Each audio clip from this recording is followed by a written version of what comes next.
Pathways Research. Oh, thanks, Caitlin. Don't want to forget that. And so we serve Oregon, Washington, Idaho, and Alaska. But of course, we welcome anyone else who wants to join in on these calls.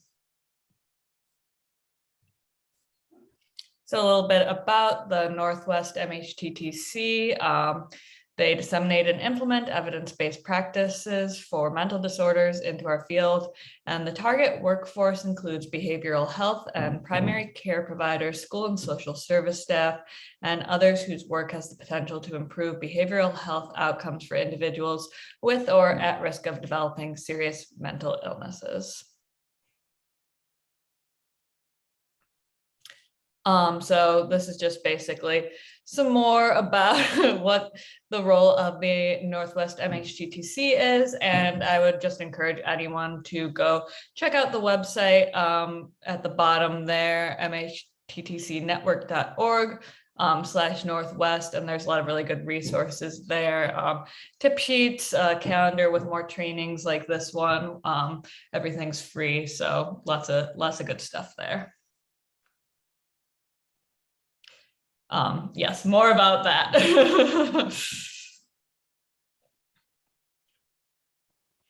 So this is just a little reminder we like to put at the beginning of all of our trainings with MHTTC, that the MHTTC network uses affirming, respectful, and recovery-oriented language in all activities. And that language should be strengths-based and hopeful, inclusive, accepting of diverse cultures, genders, perspectives, and experiences, healing-centered and trauma-responsive, inviting to individuals participating in their own journeys, person-first and free of labels, non-judgmental and avoiding assumptions, respectful, clear, and understandable, and consistent with the actions, policies, and products of the MHTTC.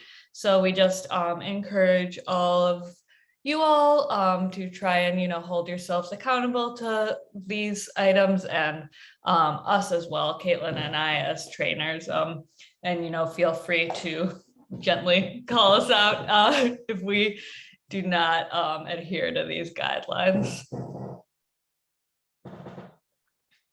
So we'll just introduce ourselves in case any of you don't recognize us before we jump in. My name's Maria Hermson-Kritz. That's my dog Twinkie and my cat Clarence. They'll probably pop in here at some point, so that's why we just like to introduce them ahead of time in case they, are walking across our keyboards at some point during this call. I work as a research assistant at Pathways and also as a trainer and consultant at Sockeye at PSU. And I have experience working as a youth peer support specialist in the Portland area and supervising other youth peers in the Portland area. So super happy to bring that experience to these calls and connect with other youth peers. And I'll let Caitlin introduce herself. Hi, everybody. My name is Caitlin Baird. I use she, her pronouns. And over on the left, you can see a picture of me with my dog Polo and my cat Jude, both of whom are sitting on my feet right now. So you might see Jude pop up over here. She likes to come and join these trainings sometimes. I am a trainer and program manager with the Pathways Research and Training Institute and a wraparound trainer and consultant with the System of Care Institute at Portland State University. Prior to that work, I was a wraparound youth partner, and I was also a supervisor and trainer for other youth partners and youth peer support specialists who are working in drop-in center settings, wraparound settings, and crisis settings. So I feel very pleased to be able to bring my lived experience to this work, as well as my professional experience. And I am happy to be here with all of you today.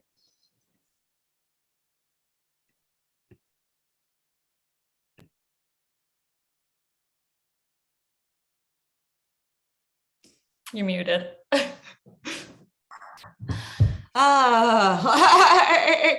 The quote of the century, either you're on mute, right?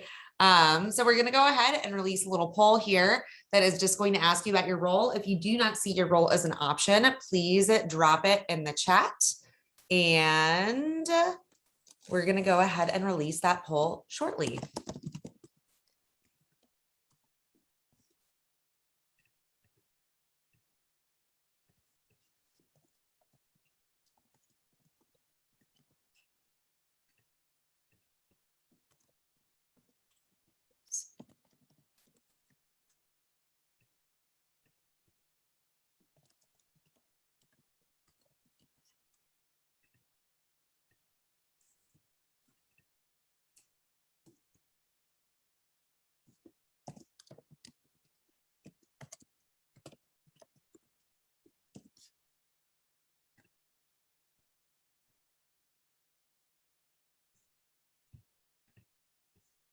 Okay. Oh, I need to hit launch. Sorry about that, everybody. Can you all see the poll? Okay.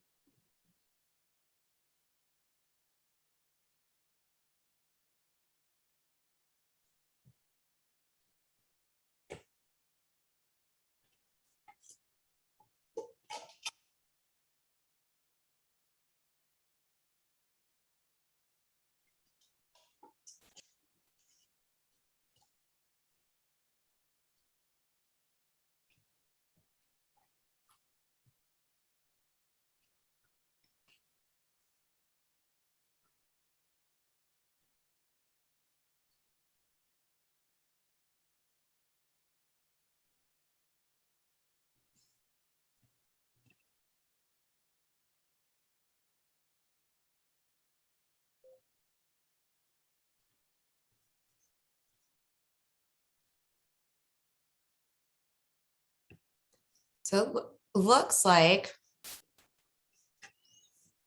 that 80% of folks have participated.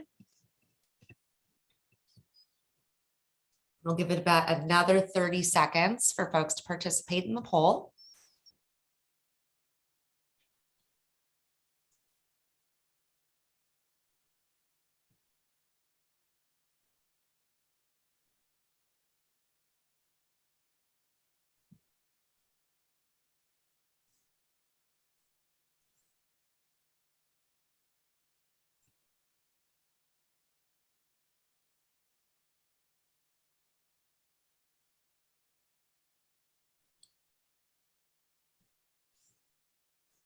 Okay, I'm going to go ahead and end the poll and share our results.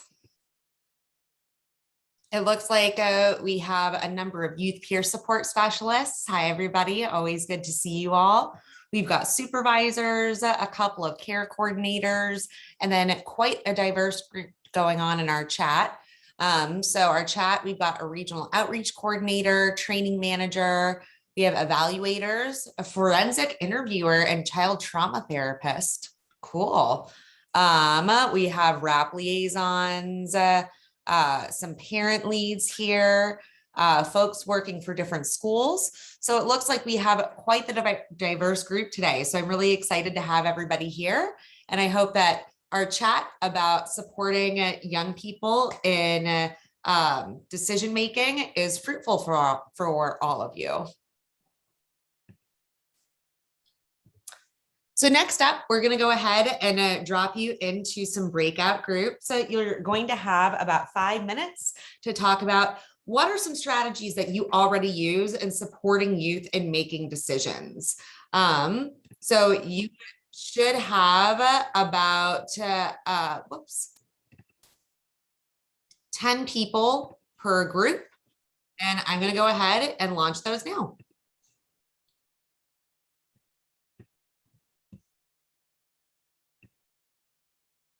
We also ask that when you're in your group, please try and have your camera on. It just makes it a little bit easier to discuss with everybody. But of course, if there's a need to have your camera on, that's totally fine.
Okay, it looks like we're all back from our rooms. Would anybody like to share a little bit about what you discussed in your groups?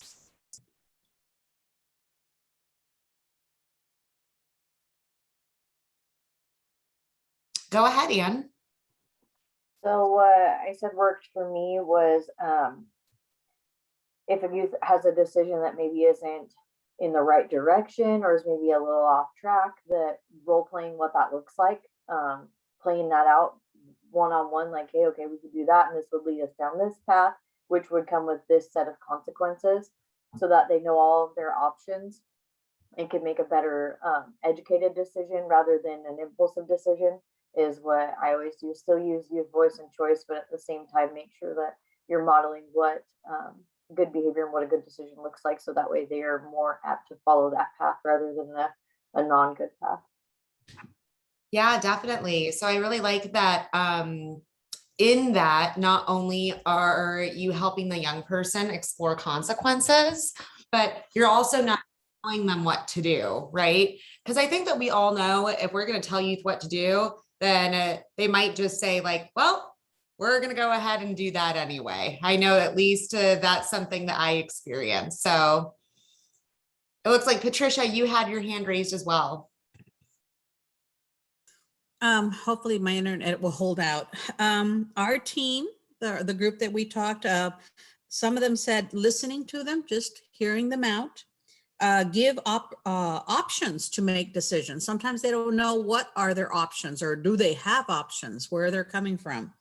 Give the opportunity for them to speak versus, being told like, okay, well, we're going to do it this way. Explore where they are. Some of them may not even know that they had, that they could make a decision, or that they could speak up, or that they had opportunities or options. One of our members said that there's no real template for anything because one thing may not fit a child. So technically what she likes to do is, what do you think that you need to do at this point? Let them start voicing, or what do you feel your options are? And then from there, take it as an adult, take it as your profession, and do the right thing. Let's write them down. Let's brainstorm what you could do, what could happen, things like that. I also share that where I come from, we teach our children skills in placement. DBT skills, the pros and cons, how to stop the emotion stuff and start thinking what will happen, what can happen, and which comes back to them making the decision to do or not to do, or to be or not to be. And then, of course, the last one was walk through what has been done prior. So what have you seen, or what do you know about that? So that you allow that person to speak and share where they're at. And then you can help from there. I love all of those, especially talking about how you're actively listening. You're really using open-ended questions to have them think about, what do I need to do? What do I want to do? And you're helping them weigh the pros and cons of the situation. So again, really giving them those skills and those tools so that they can make their own decisions rather than us making the decision for them. That's great. I think I saw that somebody else had their hand raised, but it has disappeared from my screen. Would that person like to share? Looks like Marcus, your hand is raised. Okay, yes, today. So our group, we spoke about one colleague, student, she does active listening to support the kids. I was waiting for them to vent and to provide some sort of guidance. Also, somebody stated that they are peer counselors, so they provide peer support. I myself, I do group facilitation and counseling. I do NGO work basically. I work with an NGO that we do. We have a kind of young entrepreneur NGO. We teach children how to become young entrepreneurs. So that through that we have taught them agri. We use the COVID scenario as a way to teach them how to do home gardening and stuff like that, agribusiness. I also provide career guidance if they have, sometimes they want to talk to you and use a MI and strength-based perspective to kind of support them in their decisions. And all of them will talk about the challenges of COVID, and they're frustrated with remote working. I'm frustrated with remote working also, and they're frustrated with school. So I can actually share some sentiment to that. So, we kind of explain to them, let them let them first identify, what the challenges and the benefits of remote working or remote schooling, sorry. And from that, you go through each part to let them understand, go through each point they have and try to, let them talk to you about what's the challenges they have in life right now, the challenges with school, the challenges with home. I think we also talk about, my colleagues spoke about creating safety plans or assisting them in creating safety plans for themselves, because due to COVID, a lot of domestic violence has gone up. And they also lack that school is like previously was like a safe haven for them. Sometimes they might go to a social worker or other wraparound services, or they go to the sports club. But now, because of COVID, they kind of know where they can get you to any house kind of way, so that they still get them that they provide that support for them, and they're active listening, and you kind of provide that. Well, you are part of their safety plan basically, so you are the advocate, I would say, and that's what about everything in our group we said. Yeah, absolutely. I really appreciate that sort of in that process, you're helping them address what are the obstacles, what are the challenges, what are the things that we need to think about here in order to help keep you safe and help you make safe decisions. Yeah, thank you, Marcus. So I'm going to go ahead and throw it to Maria to introduce us a little bit to supporting individualized decision-making. So we're going to go over some things you can do to, talk through decision-making with a young person. And I think we heard a lot of these from you all that you talked about in your groups already. But when a young person comes to you with a decision they're working through, and even if it's a taboo decision or, a decision that might concern us, we really want to first remember, not to overreact or, insert our own opinion right away. Remember that, they came to you probably because they trust you and they want your help thinking through this. So we just really want to support them to consider all the options, right? There's no bad options, and we just want to get all the options out on the table. Maybe think of at least 3 options with them, right? Like some of you said, we just really want to use open-ended questions to explore their decision-making, really figure out like, what is the need behind this decision? How did they get into this situation in the first place? I know even sometimes when my young people that I worked with would come to me with, some of these like concerning decisions, like I want to run away from home or drop out of school or something like that. Sometimes it wouldn't even be like they actually wanted to do that. They just wanted a safe space to vent about challenges they were having at home or in school. So, if I had just been like, no, don't do that, I kind of would have cut off the opportunity for them to really talk about what they were going through, instead of, just asking those open-ended questions like, well, what's going on? Like, why are you saying this? That kind of thing. So also, I think kind of like what Anne was saying, we want to help them explore the potential consequences, right? When they're coming to us with a decision that, we might be worried that other people in their life or on their team might disapprove of, or might come with some safety risks. Like Caitlin said, we don't want to just say no. That's not gonna necessarily stop them from doing it. It's also going to probably make them not come to us next time when they have a decision like this, right? We want to keep ourselves as, a safe option where they feel like they can explore these things. So a good way to handle these situations is to just help them explore the pros and cons. This is also going to help them build those self-determination skills, like Patricia was talking about. We want them to be able to have these skills. So, in the future, when they don't have necessarily this kind of support system like us, or when they're doing this on their own, they can work through this process by themselves, right? So taking all the options you'll came up with, you can even write them down, and weighing the pros and cons for each. And again, remember, if we are telling them what to do, we're not supporting the decision making, and we're really robbing them of the opportunity to build those self-determination skills, which is what we're here for.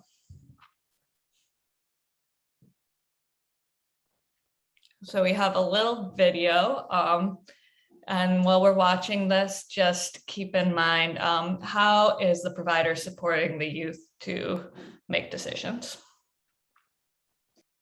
One is living closer to mom. So what do you think would be, you can start either way, or you could start with a different option if there's one you want to jump into, but pros or cons of any of those? Pros will be I'll be there for my mom and brothers. So Okay. I will be it's just like a very cheap. It'll be paying less rent. Okay. Less rent. Cheap. That's right. Is that the same for sister and dad, or would you live in your own place? I'd probably live in my own place with Okay. over Okay. there. And I mean, the biggest pro for that is just being there for my mom and brothers because, so. Okay. And then cons would be my stepdad will be there. Okay.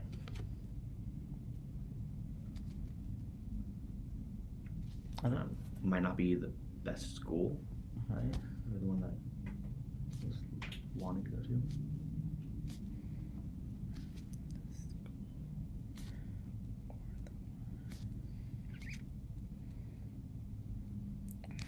To go to. Thanks for writing. Yeah, of course. Trying to make it clear what's statements. Okay. Other pros or other cons for that one? No, I think those ones are pretty black and white. Okay. Option 2 or 3, whichever one you want to dive into. Oh yeah. 2 they do. Okay. And it's so pros would just be like maybe it's the best fit like school wise or something I'm interested in. Or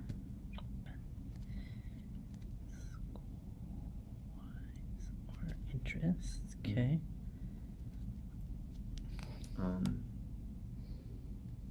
No stepdad.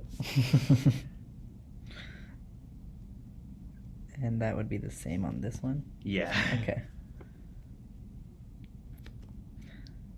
Okay. Pros for that, I think. Would just I mean, I guess it's just the biggest thing is academic, more independence. That's it. Yeah, because there's no family here. I guess a question about that is, do you like having no family? Like, not in the sense of some of the tensions that's there, but in general, like, do you like having family nearby, or you kind of like the distance being there? I like a small amount of distance, like enough to like I'm independent, but it's just like sometimes it's tough for like with my brothers and my stepdad, so it's nice to like kind of check in and like be there. Right.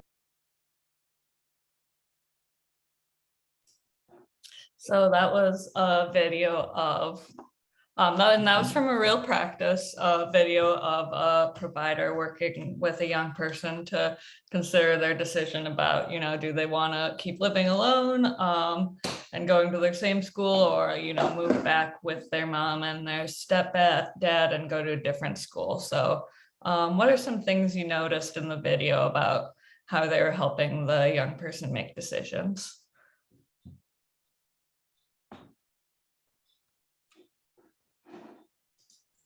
He afforded him time to respond. Yeah. He wrote it down. Am I taking over? Sorry. No, go ahead. I really like that he wrote it down because I'm a big supporter for the different learning tactics that kids have. Sometimes they need to see it. Sometimes they need to touch it. Sometimes they need to do it, read it themselves. I like to use colors and highlight different things so everything I do in presentation or writing, I do it in color, even from virtual. I'll write it behind me while I'm online because it helps them see what they're saying, and they'll hear it better too.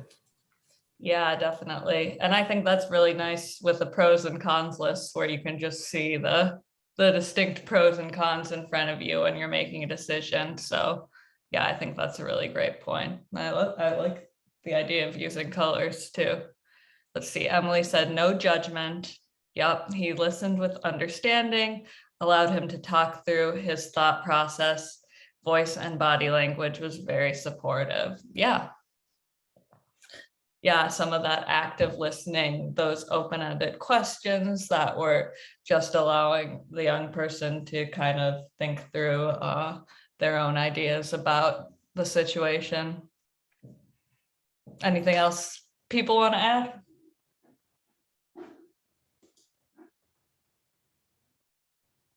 Great observations, everyone. Yeah. Oh, the youth was able to visualize what is shared as the One peer counselor is living interviewed him. closer to Yeah, mom. So yeah, what do you definitely. think would be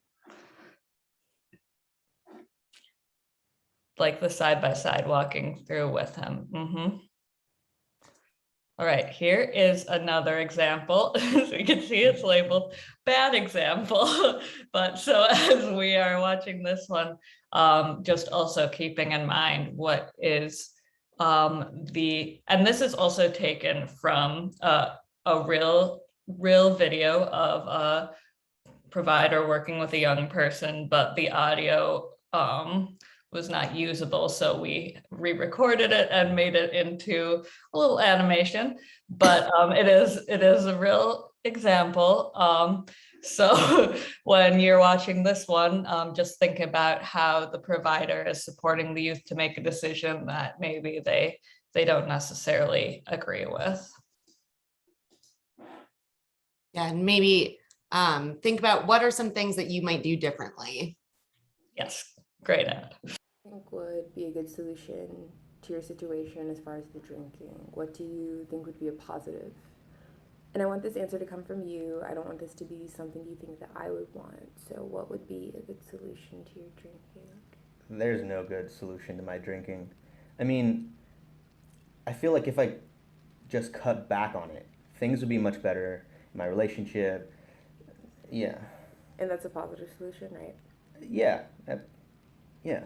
I mean, I would encourage that you don't drink at all. Yeah. But I mean, it's baby steps. You know, maybe it's just how much I've been drinking that affects my relationship. Because other than that, it's like, it's no biggie. Yeah. Okay. Like this whole week, I plan not to drink. That's my goal. That's good. Because Saturday, I'm probably gonna drink. Okay.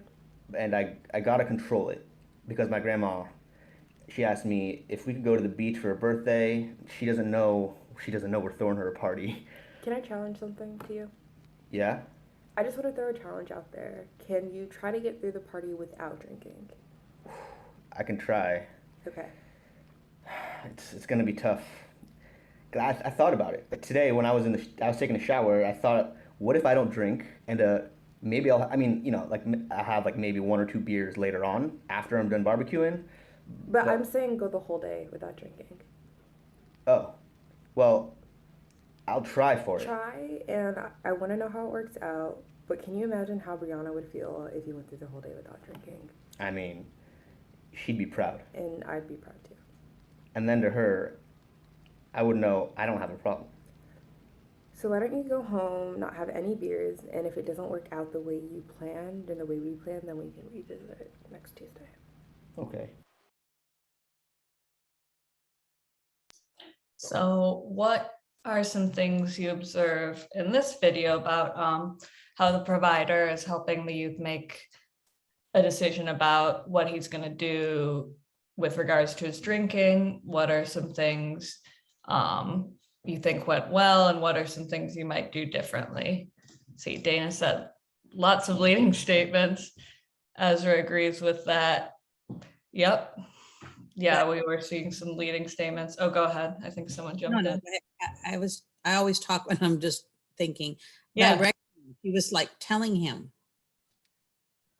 versus allowing him to say, you know what, well, maybe I won't this, or I'll do this on this day, or she was already telling him.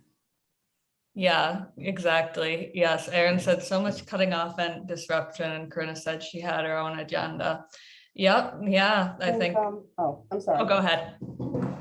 No, for me, it was not giving him any tools. To tell somebody not to do something is easy, but you have to have tools or something in place. If Brianna is the person that he wants to make proud, then perhaps it would have been nicer to say, hey, can you make it a point to be with Brianna during the barbecue? because when he's with her, he may not drink because he's trying to make her proud. Or say, is there a close friend you could tell that you're trying not to drink, somebody you trust who can help you, or giving him some other task to do. Just telling somebody not to do something without helping them put some plans or tools in place to how not to do what's become a habit isn't very helpful. Yeah, I think that's a really great point, that there was no plan and they didn't work to, create any action steps or any strategies or figure out what would be a support for him in, in not drinking or even in cutting back on drinking. Yeah, I wanted Haley- go to ahead. add, sorry, I wanted to add to it, and it sounded like really the attitude was, well, he's going to do it anyways and drink. So I'll just give him a little bit of act like I'm, giving him some direction, but really he's just going to do it anyways. It's kind of the tone I heard from her. It wasn't like that there was actual concern there. Just the tone you could just hear was kind of like, yeah, we'll just get through this, and he's probably going to do it anyways. Yeah, absolutely. Yeah. Haley, you have your hand raised. Did you want to say something? Yeah, so I noticed that he was saying what he wanted and she wasn't following that. She had like what she wanted and was pushing for that when he was clearly voicing what he wanted to do, which would have been like a really great way for them to together like build up those tools for him to eventually maybe get to not drinking. But he was stating where he wanted to start, which is a great start, and she didn't lean into that. And also her tone, a couple other people mentioned her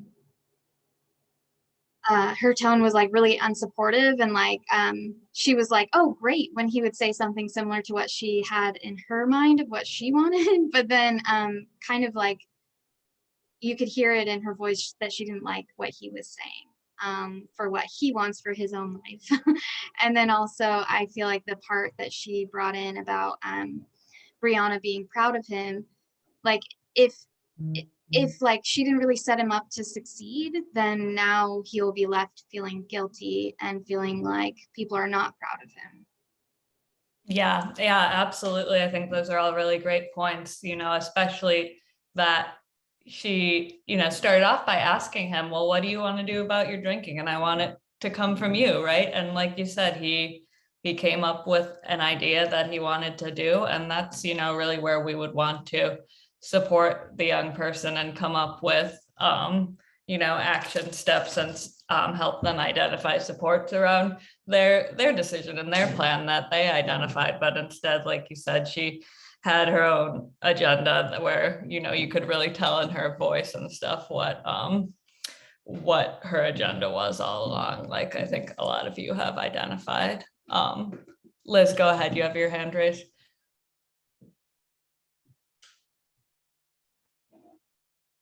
If you want to.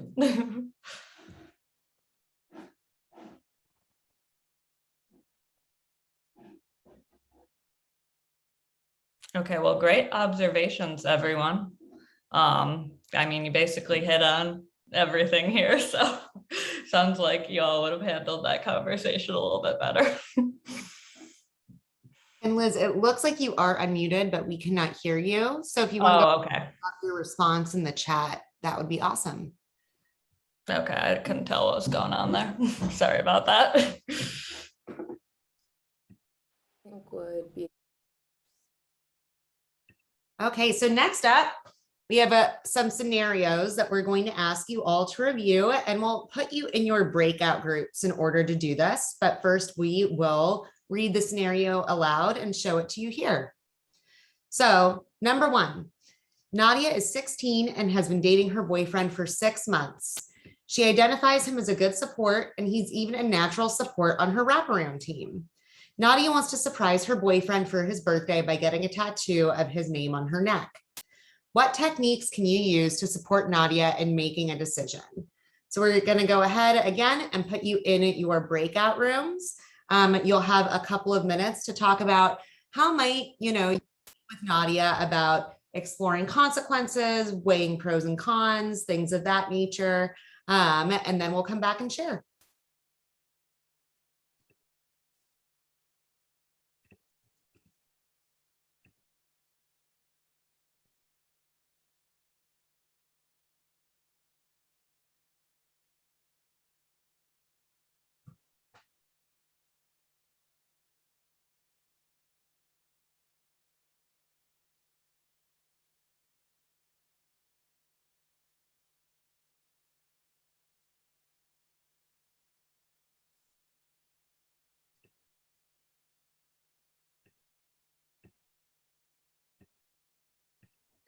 Hey, this is Mecca.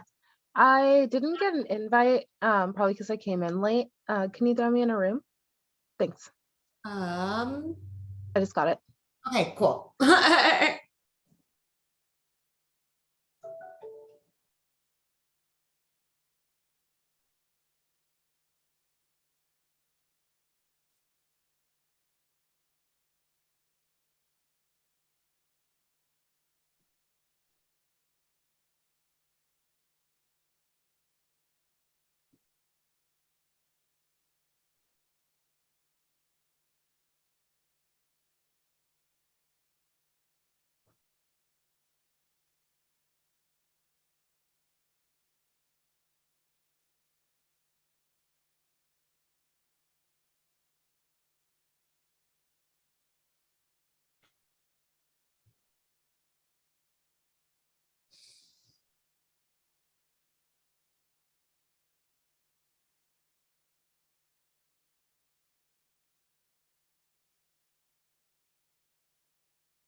Okay, everybody. Hopefully you all had some good discussion. For the sake of time, we're going to go ahead and move you on to your next scenario to discuss, and then we'll go ahead and wrap up, but we'll put you back in your rooms for this scenario as well. So Ben is in junior high, or is a junior in high school, excuse me, and he's been skipping class. He shared that the classroom setting at his school does not work for him, and he wants to pursue instead. His parents don't agree with this decision and insist that he graduates high school. What techniques can you use to support Ben in making a decision? So we'll go ahead and throw you in your breakout rooms. You'll have about 5 minutes to discuss, and then we'll wrap up.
All right, it looks like we're all back, and I know that we have just hit 11, but for anybody who wants to stick around for just 1 or 2 minutes longer, we just want to open it up and see if anybody has any last thoughts or any questions.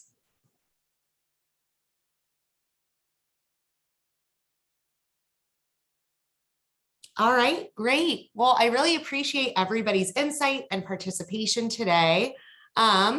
Just to let you know, you will be getting an evaluation survey in a follow-up email. Additionally, a few folks have asked if the slides will be available. They will be available on our website, as will a recording of this webinar. Please do fill out that evaluation survey when you get it. It really helps us improve the trainings and learn a little bit about what is it that's important for all of you to learn. So that's always helpful.